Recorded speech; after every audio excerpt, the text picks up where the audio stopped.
அன்புமிக்க சகோதர சகோதரிகளே, அல்லாஹ்வின் நல்லடியார்களே, அஸ்ஸலாமு அலைக்கும் வரஹ்மத்துல்லாஹி வபரகாத்துஹு.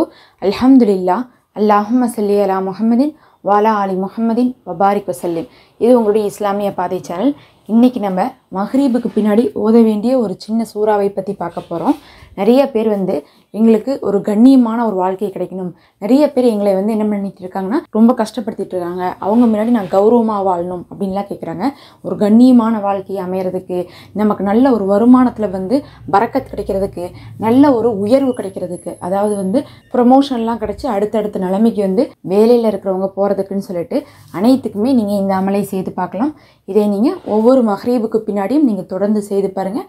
வெறும் 2-3 நாட்கள்லேயே உங்களுக்கு ஒரு பெரிய ஒரு மாற்றத்தை தரக்கூடியதாக இருக்குது. வெறும் சின்ன சூறா தான் அது. நம்ம ஓதக்கூடிய ஃபாத்திஹா சூறா தான், அதாவது சூறா அல்ஹம்து தான். அதை எப்படி ஓதணும், அதில் இருக்கக்கூடிய ஒரு குறிப்பிட்ட வசனத்தை மட்டும் திரும்ப திரும்ப ஓதணும். அதை எப்படின்னு நம்ம பார்க்கலாம். ஃபஸ்ட்டு அந்த சூறாவை பற்றி பார்த்துட்டிங்கன்னா, அந்த சூறாவில் துவா ஏற்கப்படக்கூடிய அம்சங்கள் இருக்குது. நம்ம துவாவில் எதெல்லாம் கேட்டால் நமக்கு கபுலாகுமோ அதே மாதிரி இந்த சூறாவை ஓதும் போதே நமக்கு தேவையான துவாக்கள் எல்லாமே கபுலாகும். அல்லாஹு இதை நம்ம ஓதவே பதில் கொடுத்துட்டு இருக்கக்கூடிய சூறாவாகவும் இருக்குது. இந்த சூறா தான் உலகத்தில் இருக்கக்கூடிய எல்லா முஹ்மீனான முஸ்லீம்களும் ஒவ்வொரு நொடியும் ஓதிக்கொண்டிருக்கக்கூடிய சூறாவாக இருக்குது. ஏன்னா அல்லாஹ் குர்ஆனில் எத்தனையோ சூறாக்களை இறக்கி வைத்திருந்தாலும் இந்த ஒரு சூறாவை தேர்ந்தெடுத்து தொழுகைக்காக அல்லாஹ் கொடுத்துட்டான். தொழுகைக்காக அல்லாஹ் கொடுத்தனால அது என்ன ஆயிடுச்சுன்னா, இந்த உலகத்தில் எல்லாருக்குமே ஒரே நேரத்தில் தொழுகை வர்றது கிடையாது. நமக்கு ஃபஜ்ராக இருக்கும்போது வேறு இடத்துல எப்படி இருக்கும், ஃபஜ்ர் இல்லாமல் இருக்கும். நமக்கு தொழுகக்கூடாத நேரங்கள் இருக்கும். 12 மணி உச்சியில் நம்ம தொழுகக்கூடாது. ஆனால் அதே உலகத்துடைய மற்ற இடத்துல பார்த்திங்கன்னா அது தொழுகக்கூடிய நேரமாக இருக்கும், லோஹருடைய நேரமாகவோ அசருடைய நேரமாகவோ. அப்படி பார்க்கும்போது உலகத்தில் இருக்கக்கூடிய எல்லா திசையிலையும் பார்க்கும்போது ஒவ்வொரு நொடியும் இந்த சூறாக்கள் எங்கேயாவது ஒரு மூலையிலையாவது ஒலித்து கொண்டே இருக்கிறோம்.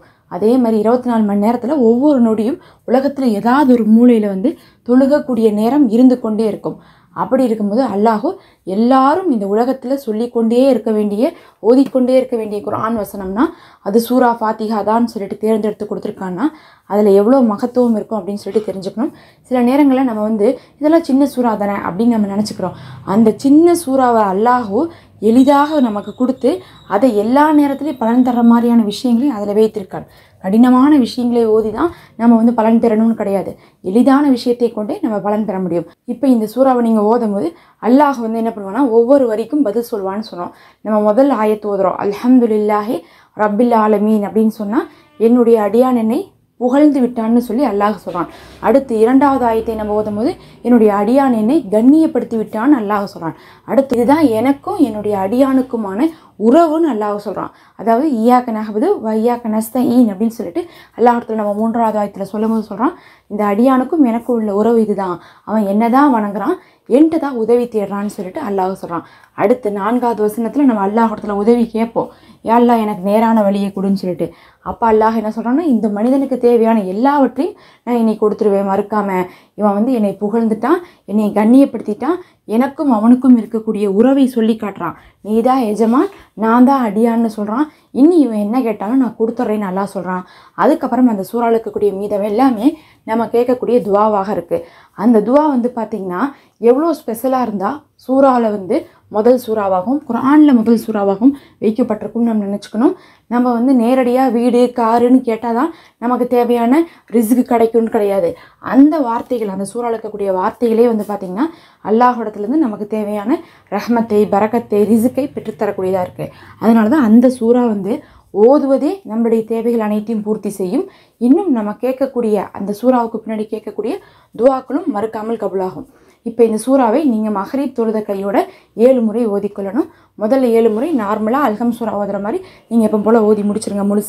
முடிச்சதுக்கு பிறகு நீங்கள் என்ன பண்ணுறீங்கன்னா அதில் ஈயாக்க நஹ்புது வ ஈயாக்க நஸ்தஈன் அப்படின்னு வருதுல, அப்படின்னா உன்னையே வணங்குகிறோம், உன்னிடமே உதவி தேடுகிறோம்னு அர்த்தம். பண்ணுங்க, மறுபடியும் தனியாக 7 முறை ஓதணும். முதல்ல சூறாவை 7 முறை ஓதி முடிச்சிடணும்.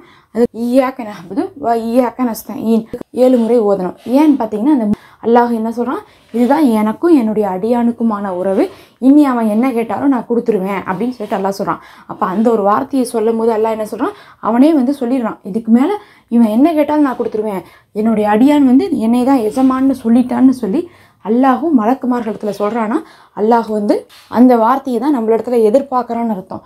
அப்படிப்பட்ட அந்த வார்த்தையை நீங்கள் என்ன பண்ணுங்கள், அந்த ஆயத்தை 3வது ஆயத்தை நீங்கள் 7 முறை ஒதுக்கணும். அப்போ நீங்கள் எப்போ போல் மக்ரிப் தொழுதுட்டு 7 முறை வந்து அல்ஹம் சூரா முடிங்க.